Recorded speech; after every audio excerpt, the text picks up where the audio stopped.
Ice Cube, you see the headline from TMZ. Sorry, Angel Reese, the $5 million offer was only for Caitlin Clark. Ice Cube's recent revelation of a business truth bomb was unexpected. The creator of the Big Three made it very evident that, unlike Caitlin Clark, Angel Reese is not receiving any offers of $5 million. It's about to get ugly. With the Big Three's $5 million offer to Caitlin Clark never coming to fruition, could a lucrative Angel Reese proposal be up next for the Hoops League? Tell me you don't know ball. I mean, honestly, don't count on it. Sponsors informed him that she wasn't the same type of attraction for this reason. Reactions to this news are predictable and completely out of control. Was excessively harsh, in your opinion, or was Ice Cube simply speaking truthfully about commercial realities? Ice Cube has come out and given everybody some brutal truth, and there is a portion of this that just tells you everything that we've been telling you. This is just confirmation. And what's hilarious is this is confirmation from the people that want to pay the money. Sponsors. So apparently telling the truth about business and marketability is now controversial in the world of sports. With Ice Cube himself at LAX this week, and the Big Three honcho said that there will be no deal put in front of Big Three basketball creator Ice Cube recently delivered a harsh reality check on why Angel Reese isn't receiving the same caliber of multi-million-dollar offers as Caitlin Clark did. As expected, it is causing people to go crazy. Although some people are trying to spin the facts into something they aren't, let me explain exactly what happened because the facts are rather simple. Ice Cube was interviewed by TMZ at LAX over the potential of giving Angel Reese a comparable offer to that made to Caitlin Clark. He gave a remark that was as candid as professional sports can get. You guys dropped Big Three again. This is a new season. I remember you famously made an offer to Caitlin Clark, but what about Angel Reese? Would you think she could ball out? You know, she's pretty solid, you know? Yeah, she's a great player. You know, the thing with Caitlin Clark, it was just to unlock millions of dollars for the league because of her stardom, what our sponsors was telling us. Right. You know, they didn't tell us the same thing about Angel Reese, so I don't know if we can make that. Cube clarified that they made the $5 million offer for Caitlin Clark because sponsors told him that her participation in the league would bring in a ton of money. That's exactly what he said. This is where things become fascinating, though. Angel Reese was not informed of the same thing by the sponsors. They failed to inform him that she would include that same degree of income and audience size. Anyone who has been following the real figures and statistics on women's basketball attendance and viewership shouldn't be surprised by this, but it seems that expressing basic business facts is now considered a personal slight. Ice Cube genuinely stated that he has no problems with Angel Reese as a player or a person. The financial situation just does not support such a large investment. You want to make that same impact for the league. That's what you do. Ice Cube's statement that sponsors failed to guarantee him that Angel Reese would be as appealing is the one that has folks enthused. In response, he stated that he was unsure if they could make the same offer. Despite the fact that this is simple business logic, it is being handled as though it were a scandal. Let's take a moment to consider this from a purely commercial standpoint. Making money is essential to the Big Three's survival as a professional sports league. They aren't a non-profit. They must be sure that their investment will be profitable through ticket sales, retail sales, television ratings, and sponsor interest when they are thinking of spending millions of dollars on a single player. It's a pretty lengthy explanation as to why Caitlin Clark got a $5 million offer from Ice Cube's Big Three League. Now, I got to tell you, I'm not big on 3-on-3 basketball, but I am guilty of watching this league from time to time because, well, it's kind of a throwback to old school basketball, and it's physical, and there's big guys, and it's entertaining. At times, I've found it more entertaining than the NBA.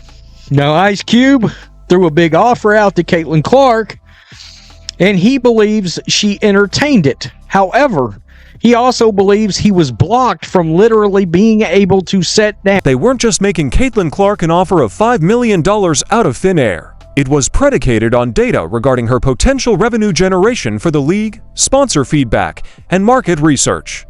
They were so sure of her drawing power that she would have only needed to play 8 games in the regular season and possibly 2 in the playoffs to earn that much money. This is what, however, is most telling about the entire incident. No one is legitimately contesting Ice Cube's assertion's commercial rationale. Rather, the fact that he spoke it aloud is upsetting. People seem to want everyone to act as though all players are equally marketable and have drawing power, even when the data makes this obvious. I can hear seething right now. He clarified that he had no for the Chicago Sky. It's only about the money. In actuality, sports are a business. And companies consider return on investment while making decisions. You can't defend giving sponsors big contracts if they don't tell you that a certain player will generate enormous profits. It's just arithmetic, it's not personal. Ice Cube, come on over. They are on their way to retrieve Ice Cube. How this operates. Because it's usual procedure for them, the AR5 supporters will seek and destroy or attempt to do so in the near future. Well, Ice Cube, admitting this fundamental business fact is somehow being misconstrued as an assault on Angel Reese specifically, when all Ice Cube did was explain why there isn't a financial case for a comparable offer. People acted as though he suggested she was a bad person or a bad player. Those two things are quite different. In actuality, this scenario exemplifies what many have been pointing out regarding the disparity in marketability and fan appeal across various players in basketball for women. When questioned directly about business decisions, Ice Cube seems to agree with the numbers, examine the real statistics on social media involvement, broadcast ratings, and attendance. Regarding their capacity to attract audiences and make money, participants clearly differ from one another. Recognizing these distinctions is not contentious.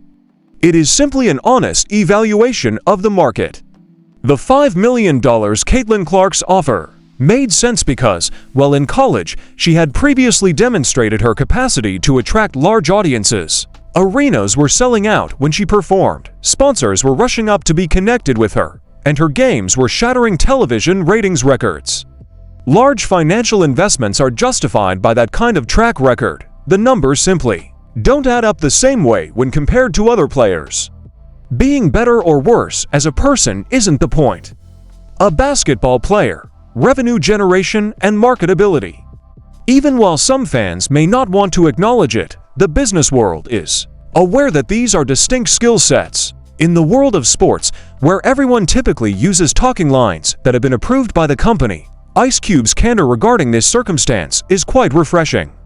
He could have responded with a general statement about treating all parties equally, but instead he was honest about the real process by which these commercial choices are made. In any case, these choices are being made by the sponsors. They are in charge of conducting focus groups, analyzing market data, and identifying which athletes can increase viewership and sales.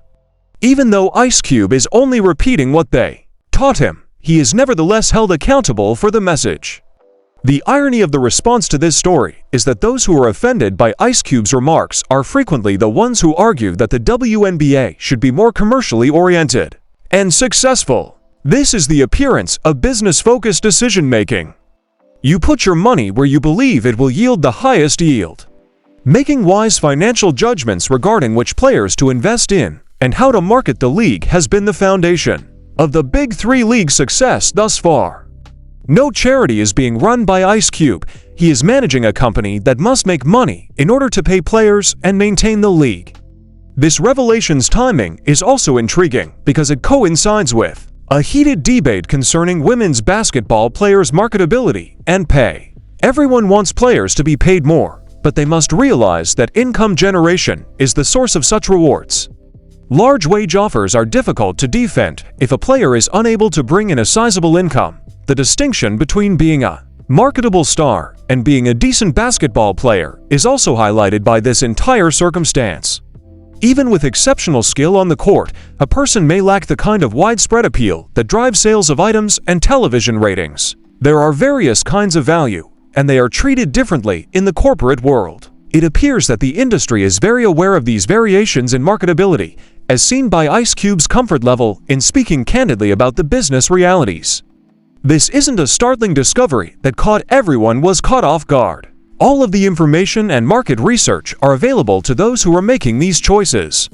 The fact that this tale was published at a time when there was a lot of debate around attendance and viewership figures for games with and without specific individuals is what makes it so intriguing. Having someone in Ice Cube's position say it so bluntly puts a capstone on the entire conversation, even if the evidence has been quite obvious about which players had the biggest impact on viewer engagement. A lot may also be learned from the response to Ice Cube's remarks regarding the manner in which certain individuals wish to approach conversations around marketability in sports. Despite the overwhelming evidence to the contrary, they want all players to be viewed as equally marketable. However, commercial facts do not disappear when ignored. The athletes and plotlines that attract the greatest attention from fans and bring in the most money have always been the basis for professional sports leagues' choices. The company has always operated in this manner, and just because certain people find it awkward to admit, it won't change that. The $5 million offer made to Caitlin Clark further demonstrates the Big Three's faith in her capacity to make money off of that investment for any sports league, especially one that is still developing its audience and brand. That sum of money is significant. If they weren't so sure of the business case, they wouldn't have made that offer. The lack of a comparable offer for other athletes, on the other hand, reveals all the information you require regarding the true nature of the sports industry's business side. It has nothing to do with equality or justice. It has to do with revenue generation and return on investment. Although some people may not want to hear it, professional sports are like that. In any case, these choices are ultimately made by the sponsors that Ice Cube mentioned. They are the ones contributing the funds that support league operations and player compensation. If they have doubts about a specific player's ability to assist them in reaching their target audiences and sell their goods, the funds for large contracts won't be available. This entire scenario serves as an excellent example of how sponsorship agreements and sports marketing actually operate behind the scenes. It's more than simply physical prowess. It all comes down to marketability, wide appeal, and the capacity to produce quantifiable business outcomes. That combination of elements is present in some athletes, but not in others. The fans should truly appreciate Ice Cube's candid appraisal of women's basketball, since it demonstrates that serious business people are keeping an eye on the league and using analytics to inform their investment decisions. If the sport is to keep expanding and making more money for players, it is precisely what it needs. However, some people are outraged because someone publicly expressed clear business truths rather than enjoying the transparency. Evidently, they would rather everyone act as though every player is equally marketable, despite the overwhelming evidence to the contrary. The dispute as a whole also demonstrates how delicate some sports-related subjects have become. Even though it has been a fundamental fact of professional sports for many years, it is still somewhat contentious to admit that various athletes have varying degrees of marketability and audience appeal. It will be fascinating to observe how this influences upcoming debates on player compensation and league finances in women's basketball. How will people respond if they are unable to accept league executives' candid evaluations of their marketability? Handle the commercial realities that influence sponsorship agreements and wage negotiations, the way the top 3 leagues handled. The entire crisis also demonstrates how smaller leagues need to exercise greater caution when making financial decisions. They are not afforded the luxury of investing founded on anything besides well-defined business cases. Every dollar must be supported by anticipated returns, which necessitates being extremely picky about which gamers receive the high-value offers. In essence, Ice Cube's remarks validated what many people already understood but were reluctant to express in public. There is a real and quantifiable marketability disparity among women's basketball players, and it influences business choices across the board. Recognizing this fact does not mean criticizing any particular athlete. It's just a straightforward business evaluation.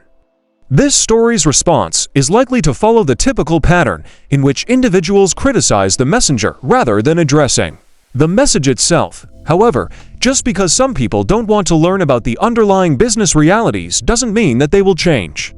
Sports are a business, and companies base their decisions on facts and projected profits. That's it.